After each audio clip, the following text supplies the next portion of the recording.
جی راجہ صاحب، راجہ ناصر صاحب۔ بسم اللہ الرحمن الرحیم۔ شکریہ جناب اسپیکر صاحب۔ اس وقت دنیا انتہائی حساس دور سے گزر رہی ہے۔ میرے خیال میں سیکنڈ ورلڈ وار کے بعد اتنا حساس دور دنیا میں نہیں گزرا ہوگا کہ جب دنیا کے بنائے ہوئے جتنے بھی قوانین تھے، یونائٹڈ نیشن ہو، باقی سارے بلڈوز ہو رہے ہیں۔ ایک طاقتور آدمی سمجھتا ہے کہ میرے پاس ان لمیٹڈ پاور ہے ملٹری، میں جو چاہوں گا اپنی طاقت کے بل بوتے پر کروں گا۔ میں آپ کی توجہ یہ مسئلہ جو بھی اٹھانے لگا ہوں، میرے خیال میں یہ میرا نہیں ہے، یہ ہم سب کا مسئلہ ہے۔ جو ٹریجری بینچز میں بیٹھے ان کا بھی مسئلہ ہے، ہمارا بھی ہے، آپ کا بھی ہے۔ ہر ایمان رکھنے والے انسان کا یہ مسئلہ ہے، ہر بات ضمیر کا مسئلہ ہے، اور ہر وہ شخص جو ظلم سے نفرت کرتا ہے اس کا مسئلہ ہے۔ جناب والا، غزہ جو مقاومت کی سرزمین، مظلوموں کی سرزمین، جو 365 مربع کلومیٹر کا علاقہ ایک کھلا اور اوپن زندان تھا جس کی چھت نہیں تھی، آئے دن جن کو مارا جا رہا تھا، وہ جب سے اس علاقے کے اندر سیونسٹ آئے ہیں اپنی آزادی کی جنگ لڑ رہے ہیں، اور وہ لیجیٹیمیٹ لڑائی ہے ان کی۔ ہر کوئی کہتا ہے اگر کوئی قابض آ جائے آپ کی زمینوں پر، آپ کے علاقوں پر قبضہ کر جائے تو آپ اس کو لڑ سکتے ہیں، اس کے خلاف اسلحہ استعمال کر سکتے ہیں، یہ آزادی اور حریت کی تحریک کرائے گی۔ اس وقت آپ جانتے ہیں کہ جو غزہ میں نسل کشی ہوئی، بچوں کو، عورتوں کو قتل عام کیا گیا، بے گناہوں کو مارا گیا، کالج، یونیورسٹیز، سکول سب تباہ برباد کیے گئے، اسپتال تباہ برباد کیے گئے۔ ایک ایسا شخص جس کو نیشنل جو ورلڈ کورٹ ہے انصاف کا، اس نے دہشت گرد ڈکلیئر کیا اس کو، نیتن یاہو۔ جو کام نیتن یاہو نہیں کر سکا، وہ ڈسمینٹل نہیں کر سکا ان کو، آرمز نہیں لے سکا ان سے، حماس سے اور جہاد سے، اس کام کو کرنے کے لیے امن بورڈ کے نام پر، پیس بورڈ کے نام پر ایک ایسا کام شروع ہوا ہے جو ان کی آزادی اور حریت کو کچلے گا، ان کے ہاتھ سے اسلحہ لے گا تاکہ جس طرح سے ان کو مارا جائے ماریں۔ آپ کو معلوم ہے کہ نیتن یاہو کسی قانون کو نہیں مانتا، جہاں چاہتا ہے حملہ کرتا ہے۔ آپ کے سامنے قطر پر حملہ آپ کے واضح ہے کہ وہاں پر پیس کے لیے، امن کے لیے لوگ آئے ہوئے تھے بات چیت کرنے کے لیے، اور وہاں سے ہٹ کیا، اٹیک کیا۔ ایران پر اس نے حملہ کیا، اور ابھی بھی خود کتنی انکروچمنٹ کر رہے ہیں، ہر آئے دن شام کے اوپر حملہ کرتا ہے اور وہاں ان کی زمینوں پر قبضے کر رہے ہیں اور آگے بڑھ رہا ہے۔ لبنان پر آئے دن حملہ کرتا ہے۔ ایک انتہائی فاشسٹ رجیم ہے، اور ہم جا رہے ہیں وہاں پر پیس بورڈ کے نام پر، امن بورڈ کے نام پر۔ اس کے اندر اتنی کیا اسے کہتے ہیں کہ مسائل ہیں۔ نمبر 1، پاکستان دنیا کا ایک باوقار مسلم ملک ہے، ہمارا امیج تباہ و برباد ہو رہا ہے دنیا کے اندر کہ ہم اس کا حصہ بن گئے ہیں۔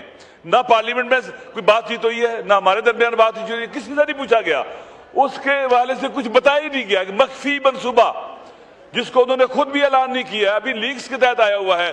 آپ دیکھیں کہ وہاں پر بھی فلسطینیوں کی ریپرزنٹیشن نہیں ہے۔ وہاں پر اس وقت جو صورتحال ہے، نمبر 1، اس بورڈ کا امریکی صدر تا حیات ہیڈ ہوگا، جو لوگ تا حیات ہوگا، کوئی ایز اے پریزیڈنٹ نہیں، as a mister Donald Trump اس کا ہیڈ ہوگا۔ اس کو کس نے حق دیا ہے کہ وہاں آئے مسلمانوں کی سرزمین پر ایک بورڈ بنا کر مسلط ہو جائے؟ نمبر 1۔ نمبر 2، وہ جس کو چاہے گا لائے گا، جس کو چاہے گا لے جائے گا۔ اسی طرح سے وہاں پر جو اس وقت ہو رہا ہے، یونائٹڈ نیشن کے ادارے کو کمزور کیا جا رہا ہے۔ آپ کے اپنے ساتھی چائنا، برطانیہ، فرانس اور اس طرح کے ممالک اس کا ساتھ نہیں دے رہے، اور ہم بھاگ کے جا رہے ساتھ دے رہے ہیں۔ پاکستان کے خدا گواہ ہے، اس وقت ہر کوئی پریشان ہے کہ یہ ہمارا ملک کیا کر رہا ہے۔ ہمیں توقع نہیں تھی کہ ہم جائے اس پلان پیس امن کے نام پر، ہم پہلے اس کو نامینیٹ بھی کر چکے ہیں کہ آپ جناب والا حقدار رکھتے ہیں، دنیا کے سب سے بڑے امن کے علمبردار ہیں، ایک قاتلوں کا سرپرست، اس کو ہم پیس کا جو ہے نوبل پرائز کے لیے بات کرتے ہیں۔ جناب والا، آپ سب کی ذمہ داری، ہم خدا کی بارگاہ میں جواب دہ ہیں۔ وہ بچے جو مارے گئے ہیں، چھوٹے چھوٹے معصوم بچے جو ماؤں کے شکم میں مارے گئے ہیں، وہ لوگ جن کو قتل عام کیا گیا وہ پوچھیں گے کہ ہم نے خون دیا تھا اس سرزمین کے لیے، آپ کون ہوتے تھے، آپ کیوں آئے تھے یہاں پر؟ قرآن کی صریح آیات کے خلاف ہے، نص صریح کے خلاف ہے ایسے معاہدے کا حصہ بننا جس کے ذریعے مسلمانوں کی سرزمین پر کوئی قبضہ کرے گا، وہاں کے مسلط ہو جائے گا، کنٹرول کرے گا۔ یہاں قبلہ فضل الرحمان صاحب مولانا صاحب بیٹھے ہوئے ہیں، لن یجعل اللہ للکافرین علی المؤمنین سبیلا۔ اس آیت سے ہمارے تمام فقہائے اسلام نے ایک قاعدہ جسے آپ کی اصطلاح میں ڈاکٹرائن کہتے ہیں اخذ کیا، قاعدہ نفی سبیل۔ ہر وہ کام جس کے نتیجے میں اغیار، غیر مسلم، کافر آپ کی سرزمین پر، آپ کی سیاست کے اوپر، معیشت کے اوپر قابض ہوتے ہیں، یہ جائز نہیں ہے، حرام ہے، گناہ ہے۔ کائنڈلی وائنڈ اپ کیجئے، جمعے کا وقت اذان ہو۔ پلیز سر، میری گزارش ہے کہ پارلیمنٹ کا مشترکہ اجلاس بلائیں، اس کے اوپر باقاعدہ نہ سر اسپیشل اس کے اوپر رکھیں۔ ابھی تو ہم بول رہے ہیں، آپ بھی بولیں، آپ کا بھی حق ہے، ہم سارے مسلمان ہیں، پاکستانی مسلمان نہ ہو، ہر بار ضمیر غیر مسلم ملک بنا کریں۔ چائنا نے کہا میں اس کا ایسا نہیں بنتا ہوں، اس لیے ہمیں ایسی راہ نہیں چلنا چاہیے جس کے آگے گڑا اور کھائی اور بدنامی مفت کی ہے۔ میری گزارش یہ ہے کہ ہمیں چاہیے کہ اس مسئلے کا ایسا نہ بنے سر۔ ہم یہاں پر آپ کے سامنے کہہ رہے ہیں، آپ حکومت والے ہو یا اپوزیشن والے ہو، سب کی ذمہ داری ہے ظلم کے خلاف کھڑا ہونا۔ اگر وہ ہم اس کو مان رہے ہیں، ڈس آرم کریں گے ان کو، آپ آ جائیں کشمیر میں کیا کریں گے؟ مودی کے سامنے کیا کریں گے؟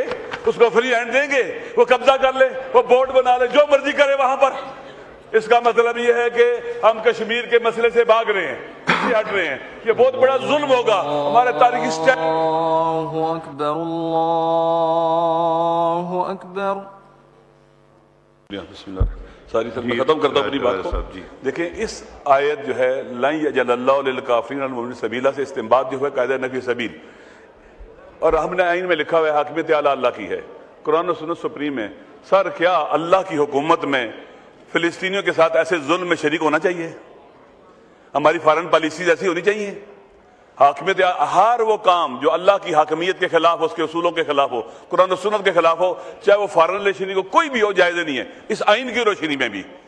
لہٰذا یہ ایسے کیوں ہو رہا ہے جہاں پر فلسطینیوں کی جو ریپرزنٹیشن ہی نہیں ہے، جو مرے ہیں، جنہوں نے خون دیا ہے، لاشیں دی ہیں؟ آپ دیکھیں سر 48 سے شروع کریں، کتنا قتل عام ہوا ہے، ملینز فلسطینیاں جو باہر نکالے گئے واپس نہیں آ سکے ہیں۔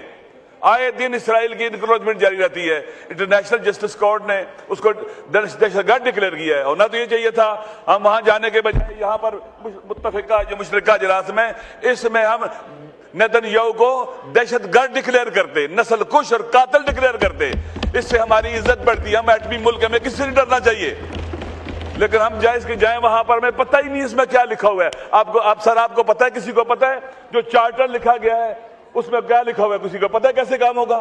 کچھ لیکس آئی ہیں بس چھوٹی سی، اس میں کچھ بھی نہیں ہے، ہمیں پتہ ہی نہیں ہے، بیان ہی نہیں کیا گیا ہے۔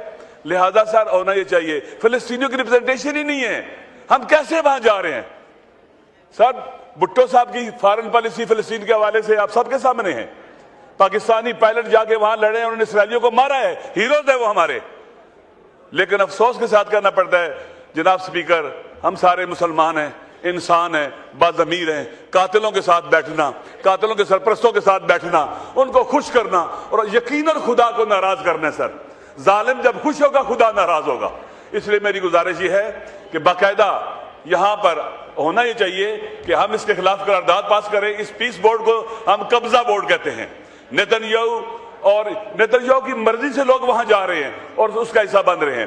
یہ ڈونلڈ ٹرمپ صاحب کہتے ہیں میں صدر نہیں بھی رہوں گا تو اس بورڈ کا مالک رہوں گا، میں غزہ کا مالک بن کے جا رہا ہوں، اور یہ شرعن، قانون، اخلاقاً ہر لحاظ سے انٹرنیشنل لا کے خلاف بھی ہے کہ ہم اس کے اس تسلط کو قبول کریں۔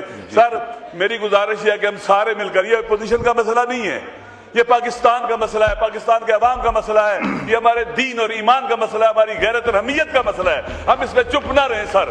سر آپ آگے بڑھیں، آپ لوگ آگے بڑھیں، اس حوالے سے آواز اٹھاتے ہیں مل کر، اور ہم اس کو کنڈیم بھی کرتے ہیں اور اس کی مخالفت بھی کرتے ہیں۔ اسے کبھی بھی پیس بورڈ نہ کہیں، یہ قبضہ بورڈ ہے۔